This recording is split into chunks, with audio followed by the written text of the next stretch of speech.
सत श्री अकाल एवरीवन। आज हम चलेंगे आनंदपुर साहब।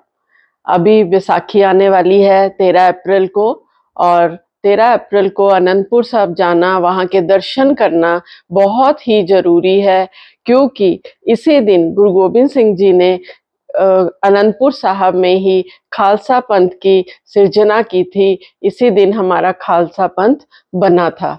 तो इस दिन को, बैसाखी वाले दिन को, 13 अप्रैल को हम लोग इसे खालसा साजना दिवस भी कहते हैं। तो चलिए, मैं आप सबको आनंदपुर साहब लेके चलती हूँ। आप भी वहाँ मेरे साथ दर्शन कीजिए और उस पावन स्थान का दर्शन कीजिए जहाँ पर खालसा का जन्म हुआ था। तो आइए चलते हैं आनंदपुर साहब। वाहिगुरु जी का खालसा, वाहिगुरु जी की फतेह। आज हम आनंदपुर साहब जा रहे हैं और वहाँ पर सारे गुरुद्वारों के दर्शन करेंगे। आज मैं और मेरे हस्बैंड दोनों ही जा रहे हैं। आनंदपुर साहब में बहुत सारे गुरुद्वारे हैं। शायद हम सारे गुरुद्वारे तो कवर नहीं कर पाएंगे, लेकिन मेन जो तखत है वहाँ का, तखत श्री केसगढ़ साहिब, वहाँ पे हम लोग जाएंगे। इस गुरुद्वारे में खालसा पंथ की स्थापना की थी गुरु गोबिंद सिंह जी ने। और फिर जाएंगे हम लोग शीशगंज साहिब गुरुद्वारे, फिर जाएंगे गुरु तेग बहादुर जी के घर वाले गुरुद्वारे में, जिसको कहते हैं गुरु के महल। यहाँ पर हम लोग आनंदपुर साहब के पास पहुंच चुके हैं और साइड में आप पहाड़ भी देख सकते हो। ये पहाड़ की चोटी पे आपको एक मंदिर नज़र आ रहा होगा। ये नैना देवी मंदिर है, आप सब दर्शन कर सकते हो। ये काफ़ी ऊंचाई पर है।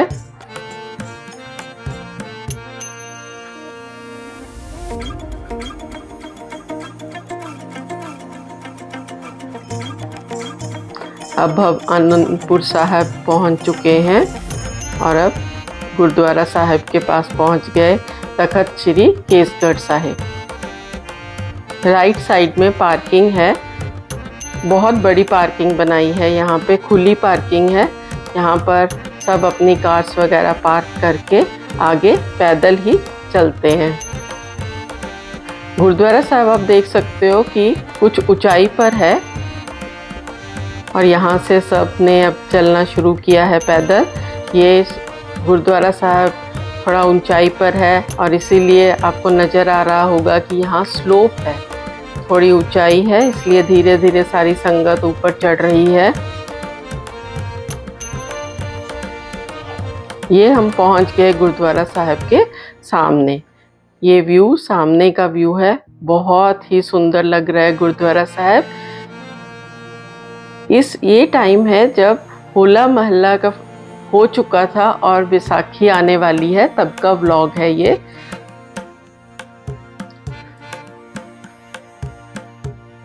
ये जो राइट साइड का एक्सट्रीम राइट वाला जो गेट है, इस साइड से हम लोग दर्शन करने के बाद इस तरफ से हम लोग बाहर निकलते हैं, और जो एक्सट्रीम लेफ्ट साइड का गेट है वो वहाँ से हम लोग एंटर करेंगे।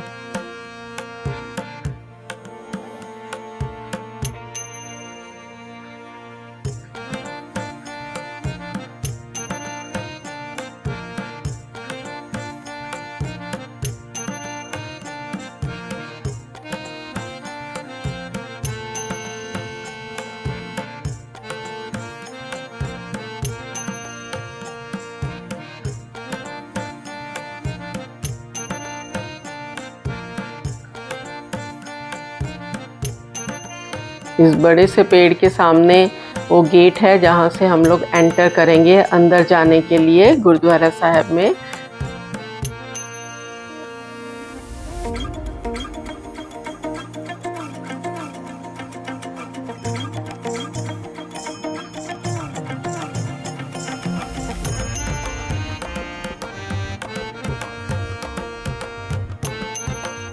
देखिए, अब हम एंटर कर गए हैं और फिर यहीं से पाँव धो के एंटर करते हुए हम 2 बार सीढ़ियाँ चढ़ेंगे। ये फर्स्ट टाइम हम लोग सीढ़ियाँ चढ़ेंगे। सीढ़ियाँ ज़्यादा नहीं हैं, लेकिन ऊंचाई पे है गुरुद्वारा साहिब, इसलिए थोड़ी थोड़ी सीढ़ियाँ चढ़ के ऊपर, ये फर्स्ट टाइम हम सीढ़ियाँ चढ़ रहे हैं। और फिर यहाँ पे आगे बढ़ते हुए ये राइट साइड में जो जगह बनी हुई है इसे पेड़ा कहते हैं। जब भी कोई फंक्शन हो तो यहीं पे होता है।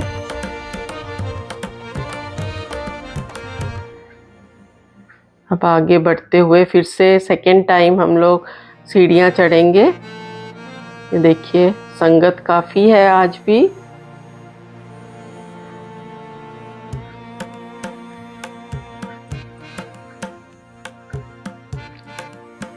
ये हम सेकेंड टाइम सीढ़ियाँ चढ़े और राइट साइड पे जो आप दरवाज़ा देख रहे हो इसके अंदर हम लोग जाएंगे माथा टेकने के लिए। ये वो स्थान है जहाँ पर गुरु गोबिंद सिंह जी ने खालसा पंथ की स्थापना की थी।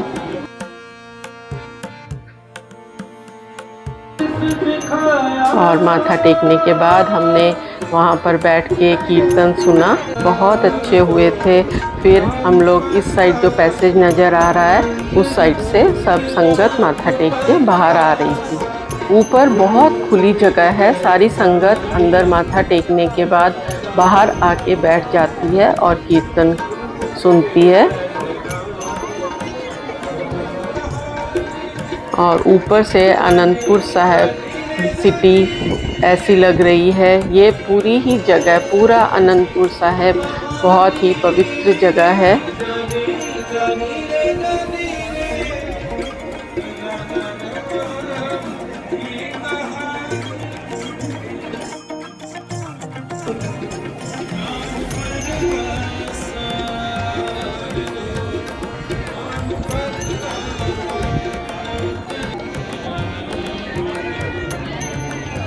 और इस टेरेस पे बहुत सारे प्लांट्स लगाए गए हैं, बहुत गमले लगाए गए हैं ग्रीनरी के लिए और बहुत ही अच्छा लग रहा है। फ्लावर्स बहुत लगाए गए हैं।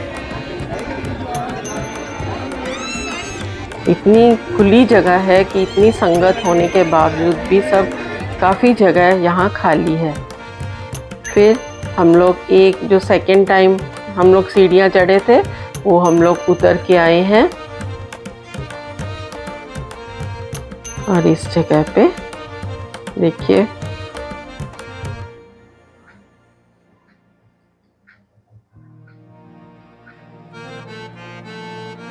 जब भी कोई प्रोग्राम होता है गुरुद्वारे में तो इस वेड़े में ही मनाया जाता है, क्योंकि बहुत खुला स्पेस है और सामने ही गुरुद्वारा साहिब है। कवरिंग कर दी जाती है ऊपर से और सारी संगत ऊपर से दर्शन करके इस साइड से बाहर आ रही है।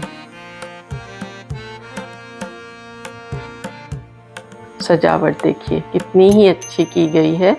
अब जिस रास्ते से हम लोग ऊपर चढ़े थे उसी रास्ते से होते हुए हम नीचे भी आ रहे हैं। स्लोप है यहाँ पे बहुत ज़्यादा। और फिर हम पार्किंग तक नहीं जाएंगे, हम यहीं से नीचे उतरते हुए राइट साइड को चले जाएंगे।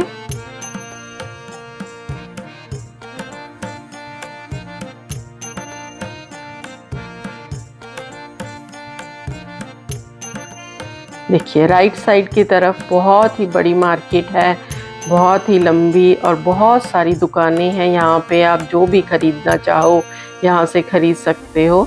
जैसे ही ये मार्केट हम क्रॉस करेंगे हम पहुँचेंगे गुरुद्वारा शीशगंज साहिब। आपने गुरुद्वारा दिल्ली में भी शीशगंज साहिब सुना होगा, वहाँ पर गुरु तेग बहादुर साहिब जी का वहाँ पर उनकी शहादत हुई थी और फिर उनके धड़ को गुरुद्वारा श्री रकाबगंज साहिब में वहाँ पे उनका संस्कार किया गया था। लेकिन उनके शीश को भाई जैता जी यहाँ तक लेकर आए थे गुरुद्वारा शीशगंज साहिब आनंदपुर साहिब में। और उसी के साथ तो चलिए पहले देखते हैं गुरुद्वारा शीशगंज साहिब।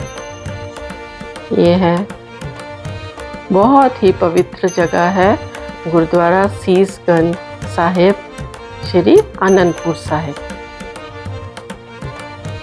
यहाँ इतिहास लिखा गया है, जब भाई जैता जी गुरु तेग बहादुर जी का शीश लेके आए थे, तो उनके बेटे श्री गुरु गोबिंद सिंह जी ने उनका शीश का संस्कार इस स्थान पर किया था।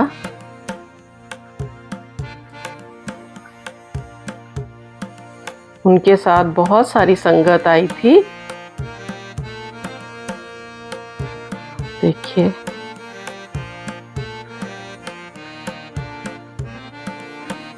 यह है गुरुद्वारा शीशगंज साहिब और ऊपर लिखा गया है, तेग बहादुर सिमरिए कर नौनी दावे ताई, सब थाई होए सहाय। यही वो स्थान है जहाँ पे गुरु तेग बहादुर साहिब जी के शीश का संस्कार हुआ था। और उसी के लेफ्ट साइड में है गुरु के महल पोरा साहिब।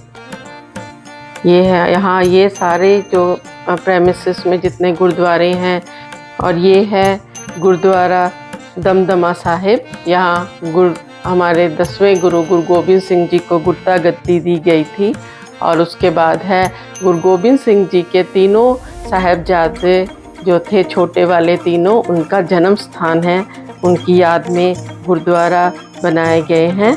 और फिर हैं गुरुद्वारा थड़ा साहिब। इस स्थान पर कहते हैं कश्मीरी पंडित आए थे गुरु तेग बहादुर साहिब जी के पास कि आप हमारे तिलक और जंजू की रक्षा कीजिए। ये सब एक ही प्रेमिसेस में बने हुए हैं गुरुद्वारे। गुरुद्वारा गुरु के महल, गुरुद्वारा दमदमा साहिब, गुरुद्वारा जन्म स्थान साहिबजादे और श्री थड़ा साहिब। हमने इतने ही गुरुद्वारों के दर्शन किए हैं।